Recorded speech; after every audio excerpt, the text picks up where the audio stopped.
udang-udang ini berhasil dipojokkan. Sekarang, ayo kita angkut. Tan, udah dapat banyak banget ini pakai baju, Tan. Banyak banget. Ada di sini banyak nih. Awas, Tan. Waduh, kenapa pakai baju sih, Bun? Kan harusnya pakai jaring. Bunda juga kok ada di situ? Salah posisi, Bun. Bunda harusnya kan ada di sisi luar jaring. Ayo, Bun, keluar dari jaring. Loh. Om editor, kenapa videonya diputar ulang? Itu gimana kelanjutannya nasib Bunda? Otan kan khawatir. Ya udah teman, coba deh kita telusuri kejadian awalnya gimana.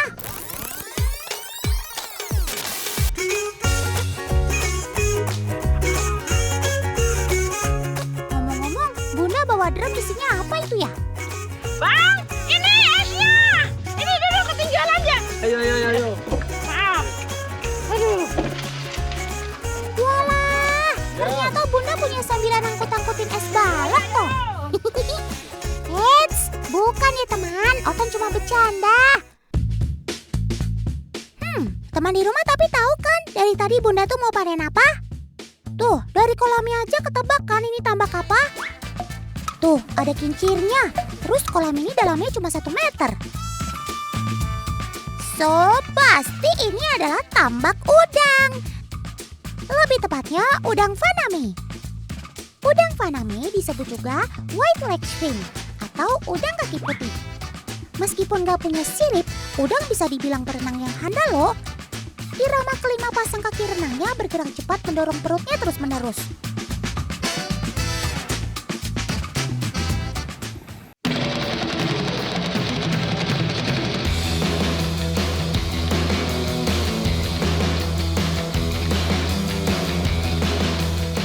Aduh, panjang banget ini jaringnya. Dari ujung sana sampai ujung sana. 25 meter ini aku udah jinjit tinggi banget ini. Wah, ini udangnya banyak banget loncat-loncat nih. Aduh, udah harus pakai kacamata. Bunda, jangan lupa itu kacamata. Jangan dianggurin di atas kepala doang, Bun. Nah, cakep, Bun. Kalau gini kan mata lebih aman dari cipratan udang. Oke, Bun. Lanjut giring udangnya sampai ke pojokan. Proses ini harus dilakukan dengan cara seksama dan dalam waktu yang sesingkat-singkatnya, teman. Supaya udangnya nggak stres dan mati. Bisa jadi nggak enak nanti rasa dagingnya. Aduh, Tan, kena udang nih. Kelihatan sakit nih. Aduh, udangnya nakal. Aduh.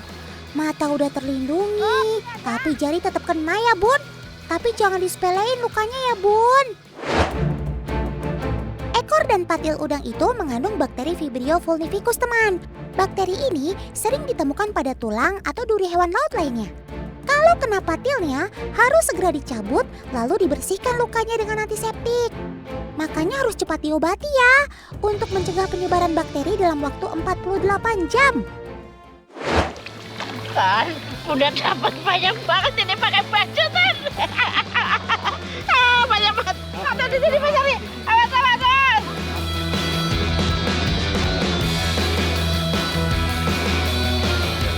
Nah, sekarang udah sampai di kejadian sebelum Bunda terpleset nih.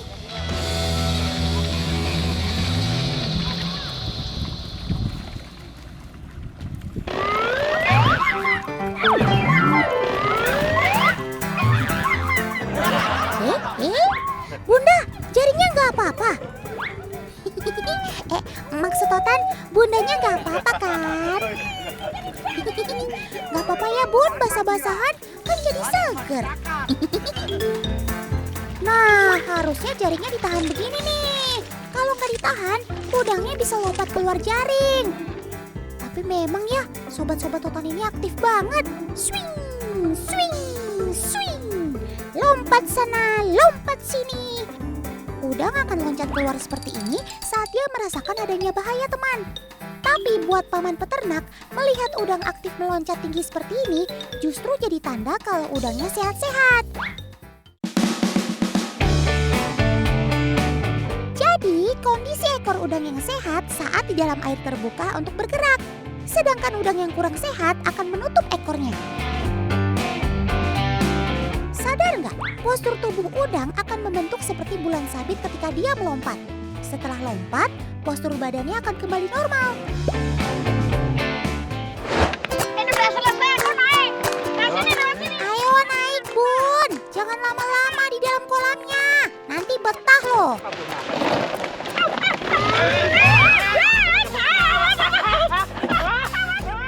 Ya ampun, Bunda. Ini kedua kalinya loh Bunda kepleset. Tapi keplesetnya jangan ajak-ajak yang nolongin Bunda dong. Kan kasihan, Masnya jadi ikut kecemplung juga. Dalam satu kolam ini, target panennya sekitar 1 ton udang. Banyak banget ini udangnya, besar-besar ya Pak. Wah, ini padahal ya Tan, targetnya itu 1 kolam 1 ton. Tapi ini kira-kira cuma dapat berapa? 9 kintal ya? Nggak cukup sekali giring jaring buat panen 1 kolam ini. Tapi perlu 2 atau 3 kali lagi sampai udang nggak tersisa. Siapa sih yang nggak kenal udang Faname? Primadonanya budidaya perikanan nih sob. Selain primadona untuk pasar lokal, Faname ini jadi incaran pasar luar negeri juga. Pertumbuhannya cepat, dari waktu budidaya sampai panen terhitung 100 sampai 110 hari. Tapi kelemahannya sering terserang penyakit. Dalam 1 kolam ada aja udang yang kurang sehat.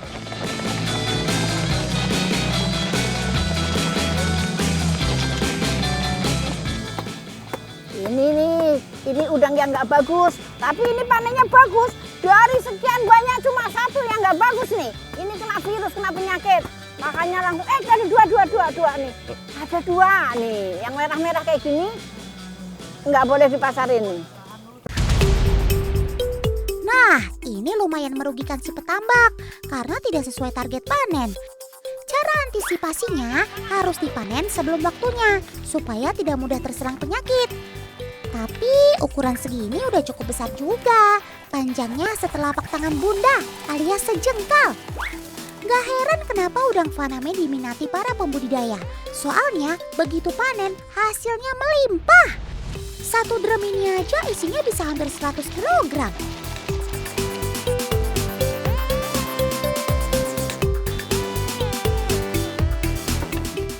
Sekarang waktunya gotong royong naikin drumnya ke pick up. Ini dulu, panjangnya enggak. Nah. Loh, Bun, jangan Bun. Jangan ngangkat drum sendirian. Itu berat gua loh. Jamin deh Bunda gak akan kuat. Ini Mas. Ini ente salah Bunda. Ya ampun Bunda, ada-ada aja idenya. Otan kira Bunda beneran sekuat itu. Ternyata kosong. Jalan! Ayo, udah semuanya.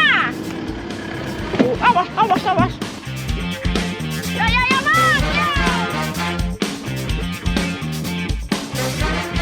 Akhirnya sampai juga.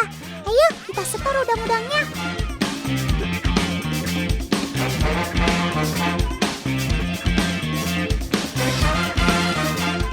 Nah, kali ini Bunda jangan angkat-angkat ya.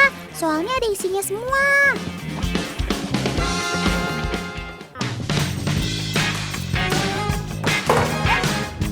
Negara yang termasuk produsen udang Faname teratas ada India, Cina, Ekuador, Indonesia, Thailand, dan Vietnam. Negara kita tepat ada di urutan ketiga pengiriman terbesar ke Amerika. Otan punya fakta unik lain nih. Ternyata rasa daging udang itu berbeda sesuai habitatnya. Udang laut biasanya lebih gurih karena pengaruh kadar garam di laut. Berbeda dengan udang air tawar yang rasanya agak manis, tergantung pada spesiesnya. Yuk, aduh ini Mas. Wah, udah semuanya nih Mas. Banyak banget. Tan, kalau mau kirim udang itu, panen udang itu harus cepet-cepetan ya Mas. Iya. Berpacu dengan waktu. Karena apa? kalau sudah terlambat waktunya, kualitasnya nggak bagus udangnya. Ukuran udang itu dihitung dari jumlah per 1 kilogram. Coba Bun, hitung sampelnya Bun. 44. Jadi udah nggak bingung lagi ya kalau orang sebut ukuran udang 44 kayak ukuran sepatu. Kalau udang jumbo biasanya per kilogram isinya 15 ekor.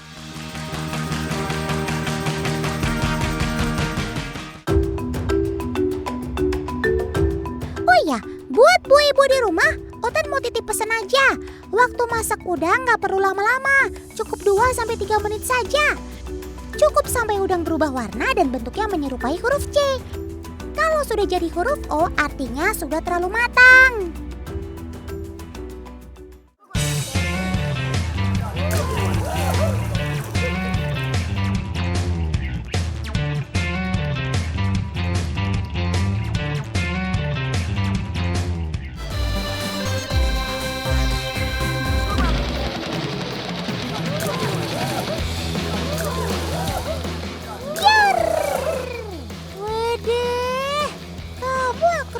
Bikin Otan deg-dug ser aja. Berendam memang paling asik siang-siang begini ya Sob. Jadi mereka bukan sekedar main air aja teman, tapi sekaligus mendinginkan badan. Swagernya bukan main ya Sob. Wah, di sini lebih banyak monyetnya nih Tan. Nih Kak Vena lagi ada di kelompok sentral. Di sini ada lebih dari 150 ekor monyet. Kalian lagi main air aja jadi pusat perhatian. Gak heran di sentral ini pada rame banget. Ayo teman yang hobinya malas mandi, jangan mau kalah sama Sobat Otan yang rajin membersihkan diri. Monyet ekor panjang adalah mamalia semi-kosmopolis yang terbiasa hidup di sekitar tepian sungai. Apalagi saat musim kemarau, musim-musimnya mereka mandi di sungai tuh. Jadi wajar aja mereka demen banget nyebur di kolam. Waktu mereka berendam gak tentu. Paling sering sih waktu panas terik. Melihat air langsung mau ngademin tubuh. Ya kan Sob?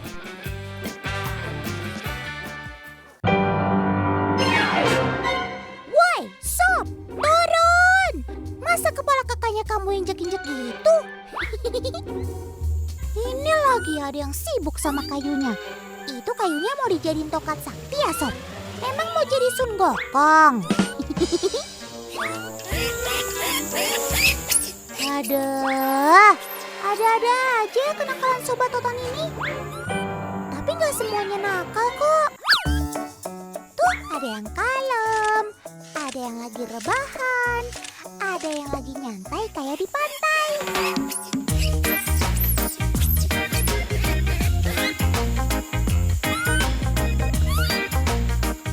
Wah, Sob, ternyata banyak wisatawan lokal sampai mancanegara pada kesini karena penasaran sama kalian loh. Hutan yang luasnya 12 hektar lebih ini merupakan rumah lebih dari 1.200 ekor monyet ekor panjang teman. Di sini rupanya mereka terbagi jadi 10 kelompok. Setiap kelompok ada sekitar 100-200 ekor. Monyet ekor panjang adalah hewan berkoloni teman, alias mereka hidup sebagai kawanan dan berbagi peran. Asal-usul mereka ini sudah berada di wilayah ini sejak abad ke-14 loh. Keberadaan sobat-sobat Otan ini dipandang sebagai hewan suci, sebagai lambang perlindungan, dan tercipta hubungan baik dengan manusia. Pak, tolong Pak. Aduh. Pak, tolong. Aduh. Ada apa Kak? Loh, kakaknya minta lontong. Minta tolong. Otan curiga. Pasti ada sesuatu nih. Coba Om Editor, putar ulang kejadian yang bikin kakak ini panik.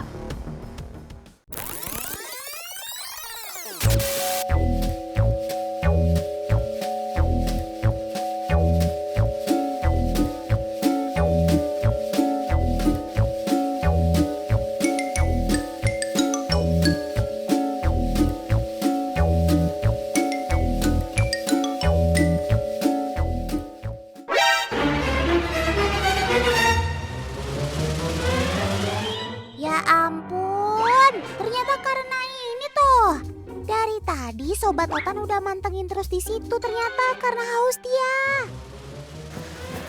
Kenapa? Botol minum diambil. Wah, botol minumnya diambil, Pak. Ini gimana, Pak? Bisa dibalikin lagi nggak, Pak? Kayaknya susah, Adik. Karena kenapa? Karena kita kan udah menganjurkan tidak boleh bawa minuman, makanan ke areal kita. Nah, Tan, jadi buat pengunjung di sini juga yang ke sini, memang udah di awal tuh dihimbau untuk nggak boleh bawa minum dan juga makanan ya, Pak ya. Karena apalagi kalau misalnya kita lengah kayak mbaknya tadi, nah itu ada kemungkinan buat diambil. Buat mbaknya, maafin Sobat Otan ya. Dia memang punya rasa penasaran tinggi. Apalagi kalau udah lihat minuman. Untung minuman yang diambil. Yang penting bukan hatinya. Iya. Nah, makanya lain kali hati-hati ya, Mbak ya. Jangan sampai lengah kayak gitu ya. Ya, makasih ya Mbak. Pak, saya lanjut perjalanan. Iya, mari. Makasih. Ayo, Bli, kita lanjutin lagi jalan-jalannya.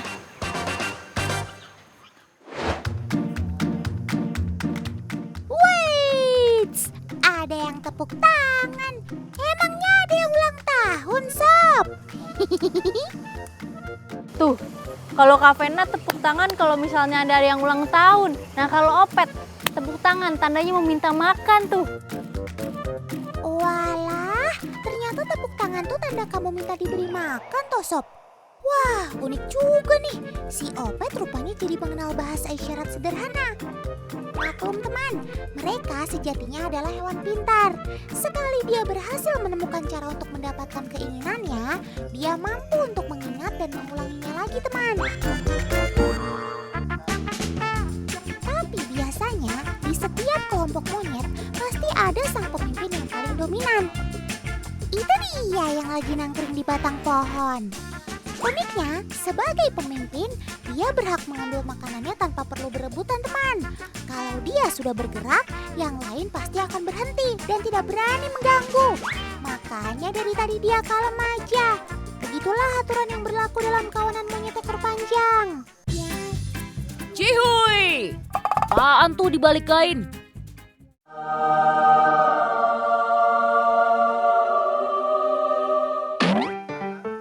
Buka ah, kali ada harta karun. Nah kan, rambutan kesukaan Ogut nih. Waduh, apaan tuh? Kaget, kabur!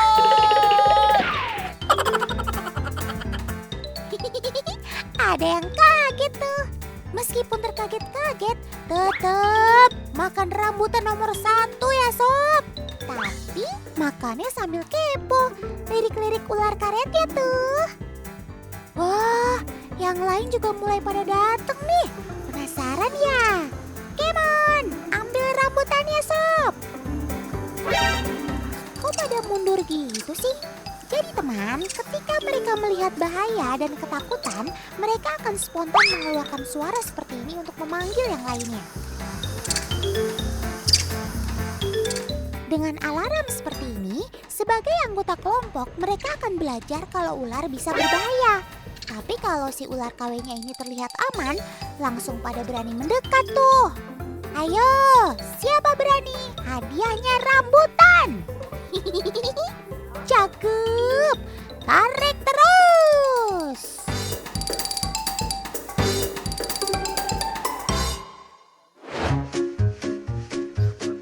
Tadi rambutan udah, sekarang kita coba pakai pisang. Ularnya juga berubah, kita ganti jadi warna coklat.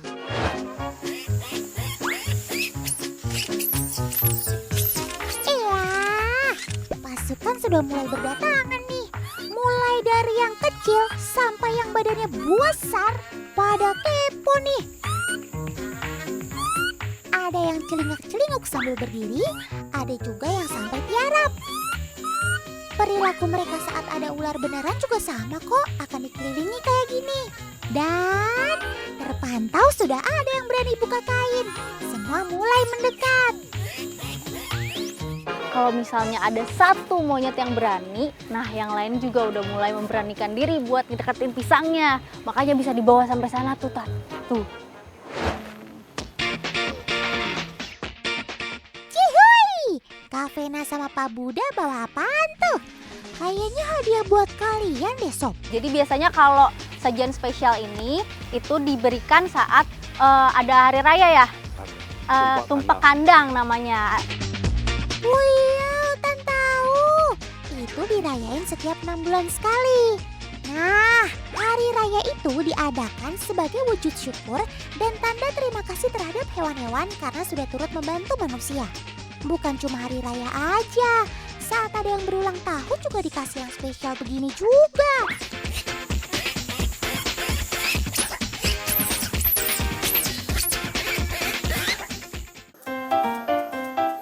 Di samping Kavena, lagi ada yang anteng tuh. Kalau misalnya pengunjung di sini tuh dilarang buat nyentuh ya, langsung nyentuh gitu ya Pak ya. Hei, lihat sini dong. Coba Om Kameramen, panggil Sobat Otan biar nengok kamera. Panggil lagi coba. Celingak, celinguk. Kamu cari sumber suaranya ya, Sob? Di sini loh. Eits! Sebelum pamitan, Kavena kurangi gaul kalau belum selfie sama Sobat Otan. Walaupun bisa sedekat ini, dia larang nyentuh dari belakang ya, supaya dia nggak kaget. Sini, biar Otan fotoin. Ayo, ekspresinya mana? 3, 2, 1, cekrek. Nah, kan gini cakep. Jadi ada kenang-kenangan deh.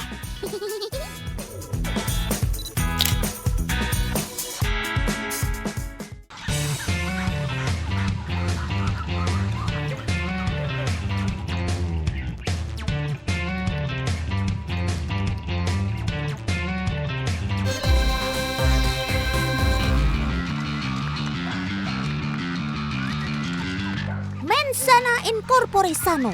Di dalam tubuh yang sehat terdapat jiwa yang kuat. Uhuy! Kalian pastinya sering dengar dong istilah seperti itu, teman. Gak cuma buat kalian aja tuh, tapi juga berlaku bagi Sobat Otan loh. Salah satunya si anjing pitbull ini.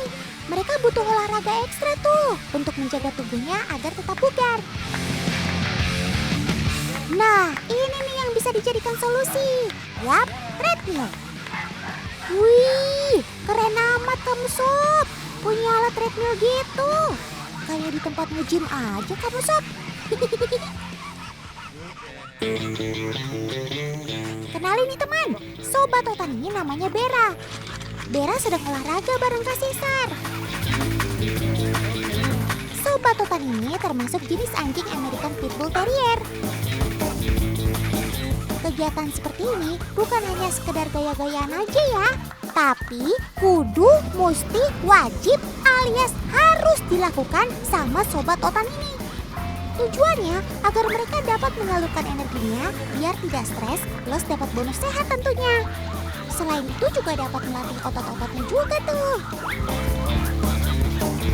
Oh iya teman, Sobat Otan ini memang terlahir sebagai anjing petarung ya, berpenampilan gagah dan memiliki tubuh berotot. Layaknya binaragawan gitu. Nah, alat treadmill ini pun sudah dibuat menyesuaikan si anjingnya agar mereka merasa nyaman ketika berjalan di situ. Dengan treadmill begini bisa jadi solusi juga kan kalau pemiliknya nggak sempat ngajak keliling keluar untuk jalan-jalan. Karena setiap hari Pitbull membutuhkan setengah sampai 1 jam jalan-jalan teman.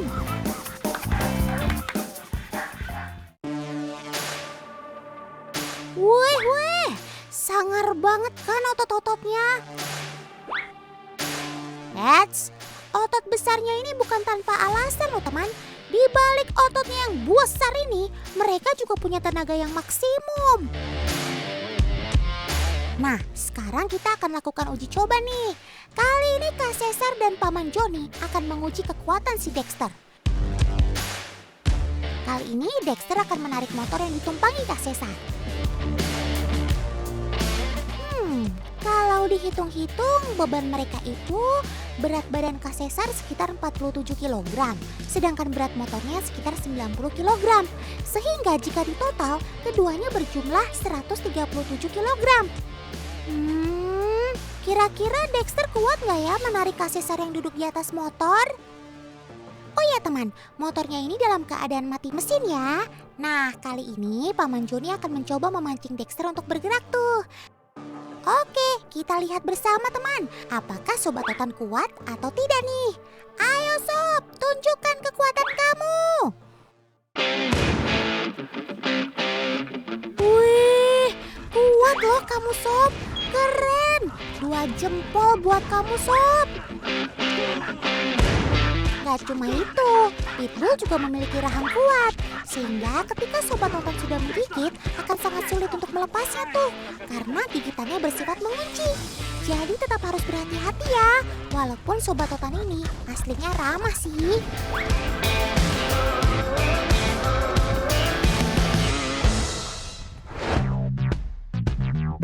Oke, sekarang Dexter mau menunjukkan kemampuannya lagi nih teman.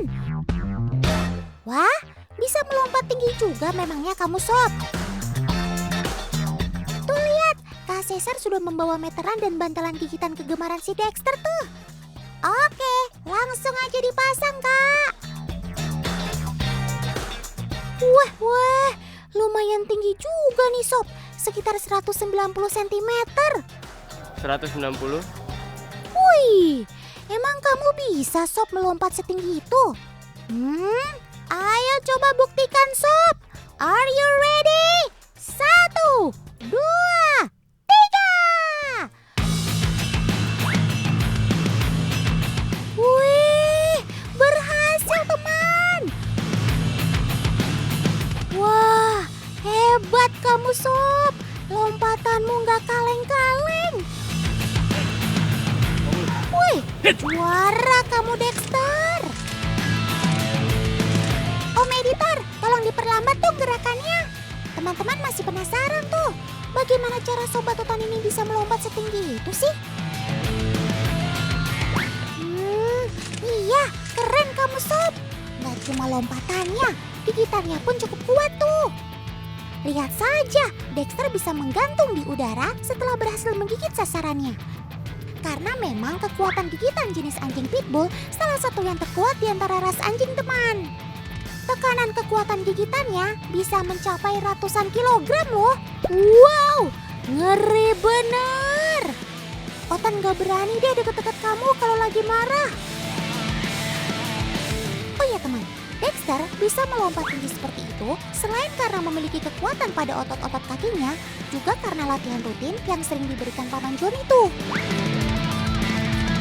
Karena gak cuma butuh tubuh yang kuat saja untuk dapat melompat tinggi seperti itu, diperlukan juga latihan-latihan khusus agar lompatannya sesuai yang diharapkan tuh.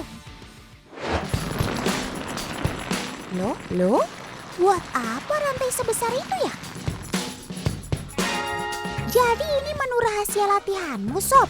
Rupanya rantai yang digunakan sebagai pemberat ini sekitar 10 kg teman. Nah, Paman Joni mulai melatih menggunakan mainan karet kesukaan Dexter. Dexter pun dilatih agar bergerak mengikuti gerakan mainan tuh. Walaupun menggunakan beban berat, Dexter tetap semangat bergerak mengikuti gerakan tangan Paman teman. Wah, ayo semangat Sob. Bahkan ketika Paman menggerakkan mainan karetnya ke atas, Dexter gak segan-segan tuh untuk melompat. Wah, kuat juga kamu Sob, bisa melompat menggunakan beban seperti itu. Dijamin sih, lompatan kamu akan lebih tinggi lagi ketika tidak menggunakan beban.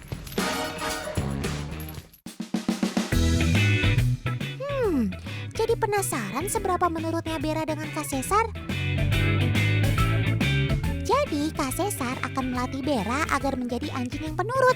Kali ini Kak Caesar menggunakan makanan si Bera tuh untuk mengujinya. Ya ampun Kak, apa Bera kuat kalau dihadapkan dengan godaan makanan seperti itu? Wih, Kak Caesar berhasil tuh teman membuat Bera sabar menunggu perintah untuk makan. Ya ampun, good job Bera. Bahkan lumayan lama loh waktunya Bera menahan godaan makanannya itu. Kurang lebih sekitar 5 menitan tuh. Wah, good dog kamu Sob.